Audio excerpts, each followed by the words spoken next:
Hello friends, today we are going to learn conjunctions. It is very useful for spoken English as well as writing skills. It is also called connectors and linkers. First of all, we learn what is conjunction and its types of conjunctions. ਹਾਂਜੀ ਬੇਟੇ ਹੁਣ ਆਪਾਂ ਸਮਝਾਂਗੇ conjunction ਦੀ definition. Conjunction is the word or set of words that connects two words phrases or clauses in a sentence. ਹਾਂਜੀ, ਕੰਜੰਕਸ਼ਨ ਉਹ ਸ਼ਬਦ ਹੁੰਦਾ ਹੈ ਜਾਂ ਕਹਿ ਲਓ ਸ਼ਬਦਾਂ ਦਾ ਉਹ ਸੈੱਟ ਹੁੰਦਾ ਹੈ ਜਿਹੜਾ ਕਿ ਕਨੈਕਟ ਕਰਦਾ ਹੈ ਦੋ ਸ਼ਬਦਾਂ ਨੂੰ, ਫਰੇਜ਼ਿਸ ਨੂੰ ਔਰ ਕਲੌਜ਼ਿਸ ਨੂੰ। ਠੀਕ ਹੈ, ਜਿਵੇਂ ਇਸ ਦੀਆਂ ਹੁਣ ਨੀਚੇ ਆਪਣੀ 2 ਐਗਜ਼ਾਮਪਲਸ ਲਿਖੀਆਂ ਹੋਈਆਂ ਨੇ। There are 3 examples. First is I like mangoes, I also like apples। ਉਹਨੂੰ ਆਪਾਂ ਨੀਚੇ ਹੁਣ ਕੰਜੰਕਸ਼ਨ ਦੇ ਨਾਲ ਕਨੈਕਟ ਕਰਕੇ ਲਿਖ ਦਿਆਂਗੇ। 2 ਵਰਡਸ ਦੇ ਵਿਚਕਾਰ ਕੰਜੰਕਸ਼ਨ ਲਗਾਵਾਂਗੇ, ਜਿਵੇਂ ਕਿ ਲਿਖਿਆ ਹੋਇਆ ਹੈ I like mangoes and apples।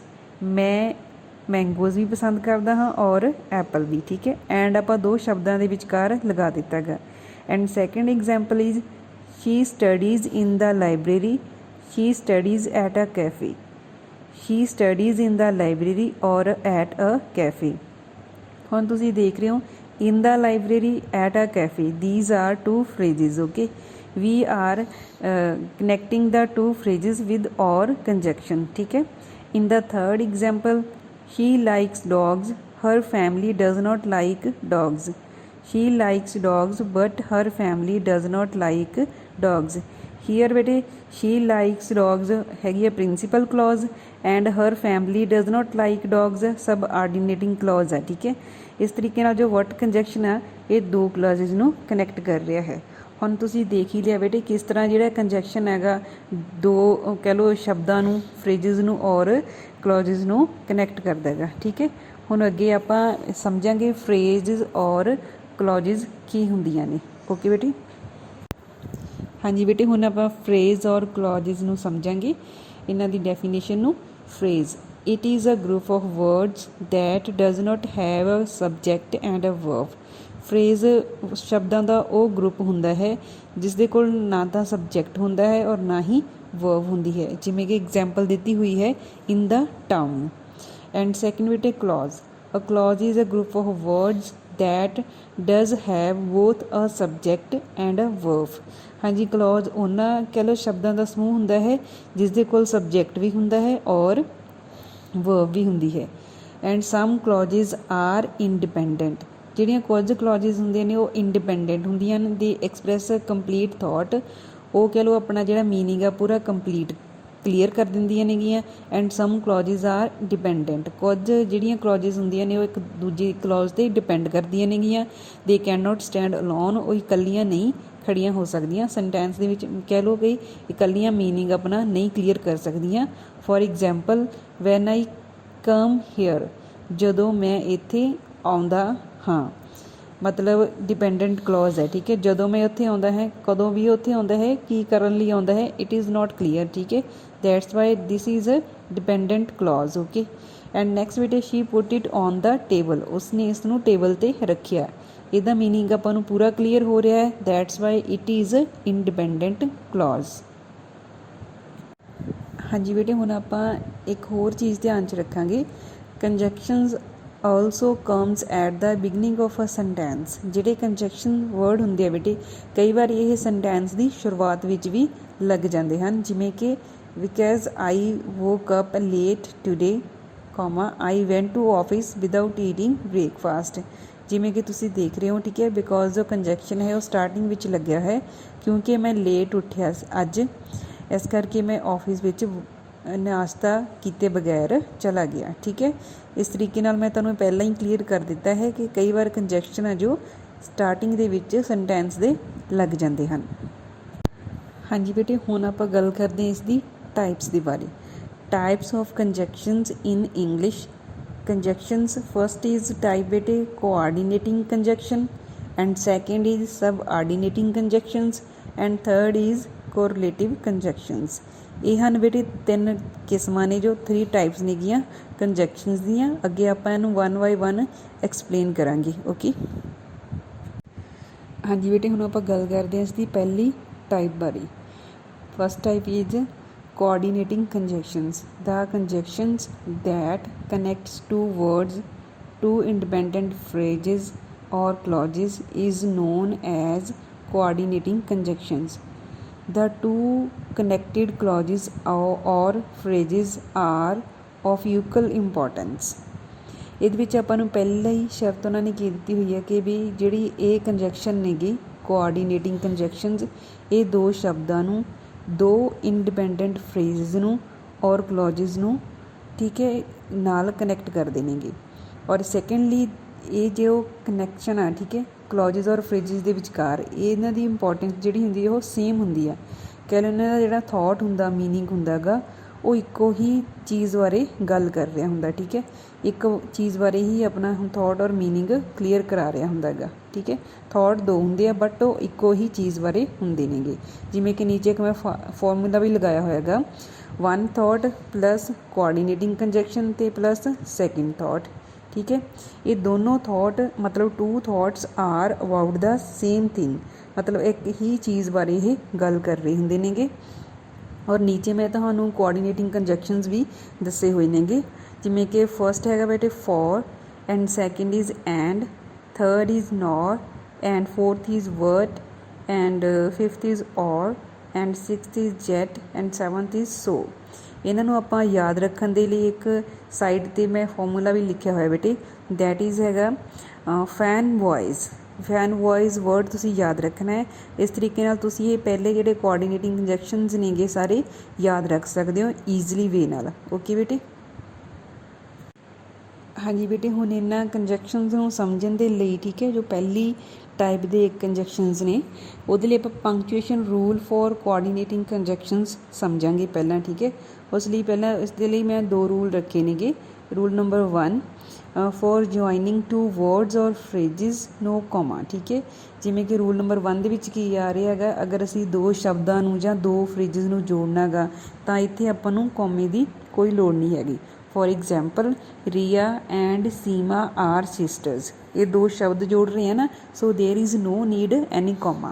And second is बेटे my book is in the cupboard or on the shelf, जो मेरी बुक है वो कप बोर्ड ਦੇ ਵਿੱਚ है और सैल्फ ਤੇ है ਜਾਂ ठीक है। So there is no need any comma because these are 2 phrases।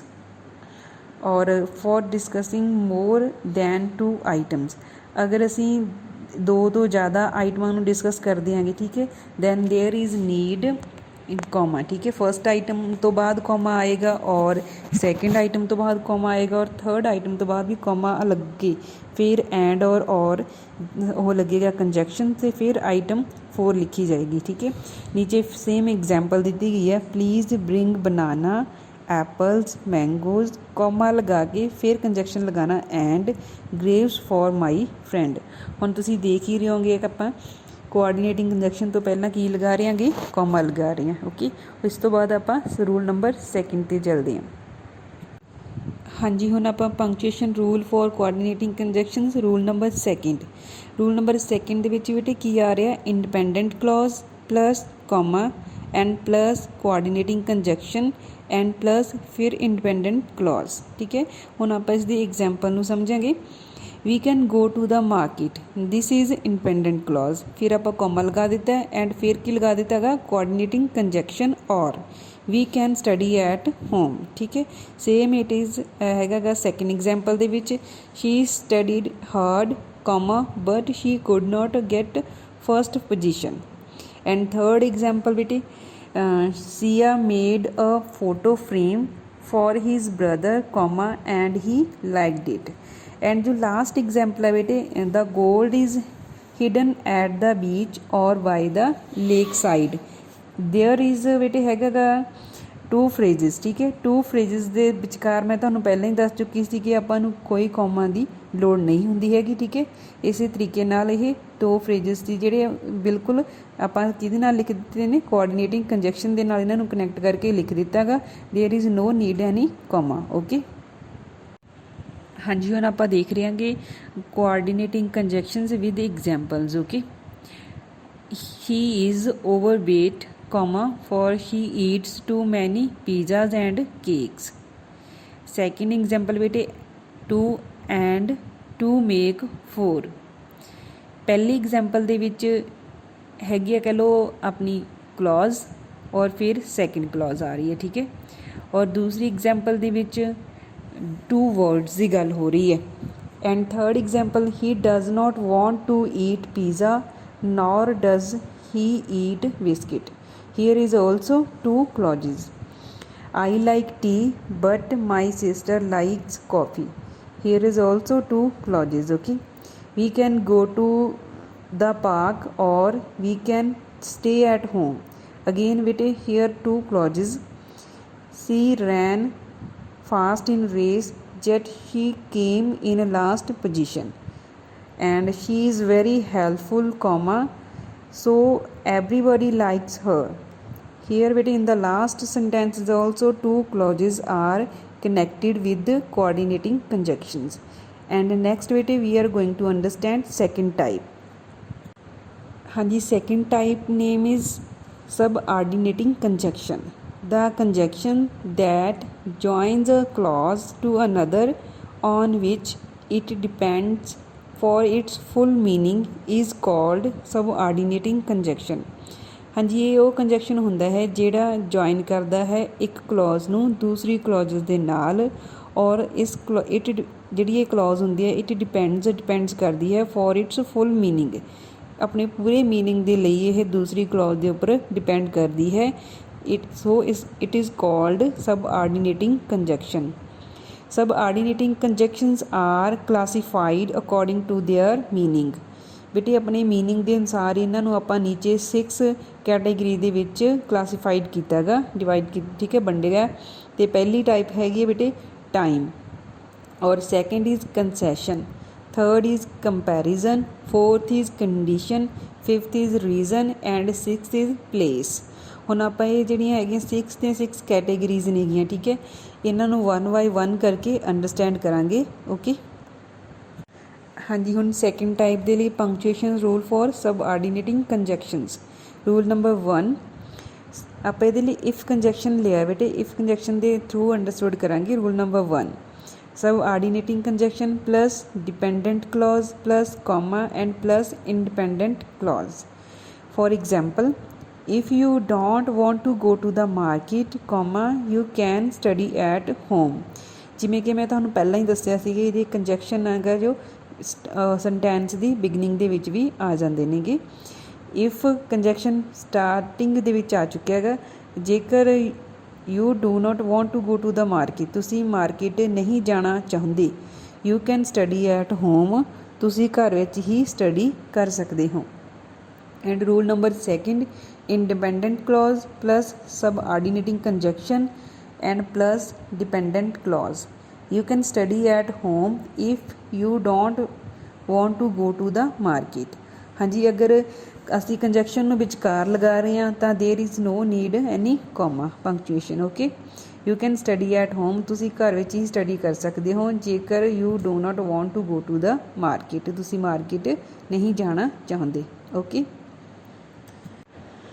हाँ जी बेटे, हुण इहनूं आपां कैटेगरी के अकॉर्डिंग टाइम कैटेगरी नूं पहलां समझदे आंगे, इसदी एग्जाम्पल्स देखदे आंगे। First example is after I went to office after I finished the house work. And second as soon as the alarm goes off I hit the snooze button। Third, as long as I don't care what you do as long as you don't disturb me। Fourth is before, brush your teeth before you go to bed। And until or till, just wait till until I come back, since it is so long since I saw them। When she was in a bad car accident when she was young। Whenever I hear that song I think of her while no one left the cinema while the movies was on। इस तो बाद हुण आपां second category ते चलदे हैं बेटे।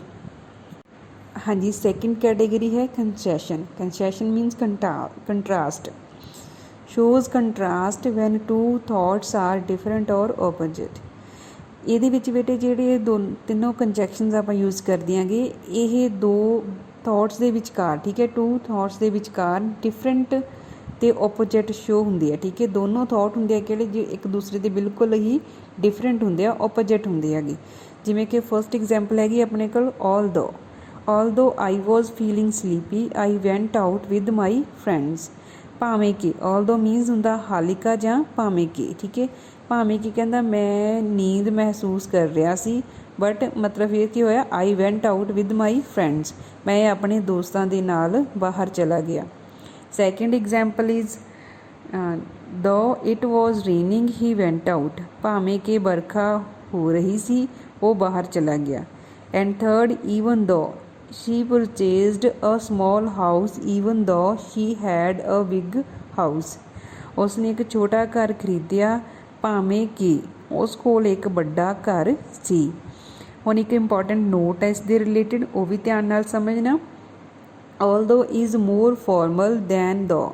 ਜਿਹੜਾ although ਹੁੰਦਾ ਬੇਟੇ ਜ਼ਿਆਦਾਤਰ ਫਾਰਮਲ ਹੁੰਦਾ ਹੈ ਦੋ ਦੇ ਨਾਲੋਂ, ਠੀਕ ਹੈ। And second is even though puts stronger emphasis on the contrast between the two clauses it connects as compared to though and although। ਜਿਹੜਾ even though ਹੁੰਦਾ ਬੇਟੇ ਇਹ ਜ਼ਿਆਦਾ ਜ਼ੋਰ ਦਿੰਦਾ ਗਾ, ਠੀਕ ਹੈ, ਕੰਟਰਾਸਟ ਦੇ ਉੱਪਰ ਬਿਟਵੀਨ ਟੂ ਕਲੌਜਿਸ, ਜਦੋਂ ਦੋ ਕਲੌਜਿਸ ਇੱਕ ਦੂਸਰੇ ਦੇ ਨਾਲ ਕਨੈਕਟ ਹੁੰਦੀਆਂ ਨੇ। ਐਜ਼ ਕੰਪੇਅਰ ਟੂ ਕਿਹਦੀ ਤੁਲਨਾ ਦੇ ਵਿੱਚ, ਦੋ ਔਰ although ਦੀ ਤੁਲਨਾ ਦੇ ਵਿੱਚ even though ਜ਼ਿਆਦਾ ਜ਼ੋਰ ਦਿੰਦਾ ਹੈ, ਠੀਕ ਹੈ, ਉਸ ਦੋਨਾਂ ਕਲੌਜਿਸ ਦੇ ਉੱਪਰ ਜਦੋਂ ਇੱਕ ਦੂਸਰੇ ਨਾਲ ਉਹ ਕਨੈਕਟ ਕੀਤੀਆਂ ਜਾਂਦੀਆਂ ਹਨ। ਅੱਗੇ ਹੁਣ ਆਪਾਂ ਥਰਡ ਕੈਟੇਗਰੀ ਸਮਝਦੇ ਹਾਂ। ਹਾਂਜੀ, ਥਰਡ ਕੈਟੇਗਰੀ ਹੈਗੀ ਆ ਕੰਪੈਰੀਜ਼ਨ। ਕੰਪੈਰੀਜ਼ਨ ਮੀਨਸ ਹੁੰਦੀ ਆ ਤੁਲਨਾ ਕਰਨੀ, ਠੀਕ ਹੈ। ਇਸ ਦੀ ਫਸਟ ਐਗਜ਼ਾਮਪਲ ਮੈਂ ਤੁਹਾਨੂੰ ਸਮਝਾਉਣ ਜਾ ਰਹੀ ਹਾਂ। You must decide weather you will go by car ਔਰ ਬਾਏ ਬੱਸ। ਕਹਿੰਦੇ ਤੁਹਾਨੂੰ ਫੈਸਲਾ ਕਰਨਾ ਚਾਹੀਦਾ ਹੈ ਕਿ ਤੁਸੀਂ ਕਾਰ ਦੁਆਰਾ ਜਾਣਾ ਹੈ ਜਾਂ ਬੱਸ ਦੁਆਰਾ, ਠੀਕ ਹੈ। And second example is whereas Raj is tall whereas his brother is short. And third, he can eat as much as you। and fourth, he is stronger than his brother। and last, rather than, I will love to have coffee rather than tea। ਇਸ ਤੋਂ ਬਾਅਦ ਬੇਟੇ ਆਪਾਂ fourth category ਸਮਝਦੇ ਹਾਂ। ਹਾਂਜੀ ਬੇਟੇ, fourth category ਦੇ ਵਿੱਚ ਆ ਜਾਂਦੀ ਹੈ ਕੰਡੀਸ਼ਨ। ਕੰਡੀਸ਼ਨਸ ਕੋਈ ਆਪਣੇ 'ਤੇ ਲਾਗੂ ਕੀਤੀ ਜਾਂਦੀ ਹੈ, ਠੀਕ ਹੈ। ਤੇ then we can use also subordinating conjunction। and first example is if he does not change his attitude comma he will lose his job। ਇਹਦੇ ਵਿੱਚ ਕੰਡੀਸ਼ਨ ਕੀ ਰੱਖੀ ਗਈ ਹੈ, ਉਸ ਦੀ ਐਟੀਟਿਊਡ ਚੇਂਜ ਕਰਨ ਦੀ। ਜੇਕਰ ਉਹ ਆਪਣਾ ਐਟੀਟਿਊਡ ਨਹੀਂ ਚੇਂਜ ਕਰਦਾ ਤਾਂ ਉਹ ਆਪਣੀ ਜੋਬ ਨੂੰ ਗਵਾ ਲਵੇਗਾ, ਠੀਕ ਹੈ। ਇਸੇ ਤਰ੍ਹਾਂ ਹੀ ਸੈਕਿੰਡ ਐਗਜ਼ਾਮਪਲ ਮੈਂ ਰੀਡ ਕਰਦੀ ਹਾਂ। provided that you can go out to play outside provided that you finish your homework first। and third, in case I will take cash in case we need it on the ferry। and fourth is only if you can be successful only if you study hard। and fifth is unless you ask her comma you will never know। and last is assuming that I hope to go to college next year assuming that I passed my exams। ਇਸ ਤੋਂ ਬਾਅਦ ਆਪਾਂ next category 'ਤੇ ਸਮਝਦੇ ਹਾਂ। ਹਾਂਜੀ, next fifth category ਆ ਰਹੀ ਹੈ ਆਪਣੀ ਰੀਜ਼ਨ। ਰੀਜ਼ਨ ਦੇ ਵਿੱਚ ਮੀਨਸ ਕੀ ਹੁੰਦਾ ਹੈ, ਕਾਰਨ, ਠੀਕ ਹੈ। ਹੁਣ ਇਸ ਦੇ ਵਿੱਚ ਆਪਾਂ ਨੂੰ ਕੋਈ ਨਾ ਕੋਈ ਕਾਰਨ ਹੋਏਗਾ, then we have to use subordinating conjunction। first example is bete as he was poor comma I helped him। ਕਿਉਂਕਿ ਉਹ ਗਰੀਬ ਸੀ ਮੈਂ ਉਸ ਦੀ ਮਦਦ ਕੀਤੀ। second example is bete in order that do exercises in order that your health may improve। Third is since. Since we have got a few minutes to wait for the train, let's have a cup of coffee. And fourth is because. I love my friend's artwork because he uses color so brilliantly, and so that he earns so that we may live happily, and that he was annoyed that he was contradicted. ਇਸ ਤੋਂ ਬਾਅਦ ਦੇ ਬੇਟੇ ਆਪਾਂ last category ਸਮਝਦੇ ਹਾਂ okay that is place. ਹਾਂਜੀ ਬੇਟੇ this is 6th category place. For example where he has hidden the treasure where no one will find it. ਹੁਣ ਆਪਾਂ ਨੂੰ ਇੱਥੇ ਪਲੇਸ ਸ਼ੋ ਕਰ ਰਿਹਾ ਵੀ ਉਹਨੇ ਕਿੱਥੇ ਜੋ ਟਰੈਜ਼ਰ ਜਿੱਥੇ ਮਤਲਬ ਉਹਨੇ ਖਜ਼ਾਨਾ ਛੁਪਾਇਆ ਸੀ ਕੋਈ ਵੀ ਉੱਥੋਂ ਨਹੀਂ ਲੱਭੇਗਾ। And second example is wherever you should have whole grain cereals for breakfast wherever that is possible। ਹੁਣ ਇਸ ਤੋਂ ਬਾਅਦ ਬੇਟੇ ਆਪਾਂ ਸਮਝਣ ਜਾ ਰਹੇ ਹਾਂਗੇ next type of the conjunction. ਹਾਂਜੀ ਹੁਣ ਆਪਾਂ ਥਰਡ ਟਾਈਪ ਕਰਨ ਜਾ ਰਹੇ ਹਾਂ ਕੰਜੈਕਸ਼ਨ ਦੀ correlative conjunctions. Correlative conjunctions are pairs of joining words that we frequently use to connect two ideas together in a sentence। ਇਹ ਬੇਟੇ ਉਹ ਵਾਲੇ ਕੰਜੈਕਸ਼ਨਸ ਦੇ ਪੇਅਰਸ ਹੁੰਦੇ ਆ ਜਿਹੜੇ ਕਿ ਵਰਡਸ ਨੂੰ ਜੁਆਇਨ ਕਰਦੇ ਨੇ। ਇਹ ਜੋੜਿਆਂ ਵਿੱਚ ਹੁੰਦੇ ਨੇ। ਪਹਿਲੀ ਗੱਲ ਤਾਂ ਇਹ ਹੈ ਕਿ ਇਹ ਵਰਡਸ ਨੂੰ ਜੁਆਇਨ ਕਰਦੇ ਹੈਗੇ ਠੀਕ ਹੈ। Frequently use to connect the two ideas together. ਇਹ ਦੋ ਵਿਚਾਰਾਂ ਨੂੰ ਇਕੱਠੇ ਹੀ ਕਨੈਕਟ ਕਰ ਦਿੰਦੇ ਨੇ ਇੱਕ ਸੈਂਟੈਂਸ ਦੇ ਵਿੱਚ। The most commonly used correlative conjunctions pairs are वो नीचे लिखे हुए हैं मैं तुहानूं दस दी हाँ बेटे बोथ एंड वैदर और ईदर और neither nor not only but also. हुण अगे आपां इन्हां नूं विद एग्जाम्पल रीड करते हैं। हाँ जी हुण कोरिलेटिव दी एग्जाम्पल्स देखते हैं आपां कोरिलेटिव कंजैक्शनस दी। फस्ट एग्जाम्पल हैगी both and. Both English and Hindi are spoken in India। And second is whether or। He is confused about whether he should stay in India or move to Canada। And third is either or। Either Seema or Dev found my bicycle। And fourth is neither nor। I like neither ice cream nor cake। And last is not only but also। He won not only a trophy but also money। इसी बेटे correlative कंजैक्शन दे examples. हाँ जी बेटे कई बारी जो शब्द use किए जाते नेगे वो प्रैपोजिशन भी होंगे आ कंजैक्शन भी होंगे आ पर असी उन्होंने किवें पहचानांगे ठीक है कि वो प्रैपोजिशन के तौर पर सेंटेंस में वरत्या गया कि कंजैक्शन के तौर पर। ये लिए आप देखते हैं कि ठीक है उन्होंने किमें समझना है what is the difference between preposition and conjunctions. Now we can understand. हाँ जी उन्हें प्रैपोजिशन और कंजैक्शन के डिफरेंस नूं समझण लई आपां पढ़ते हैं कि a word can either be a preposition or कंजैक्शन।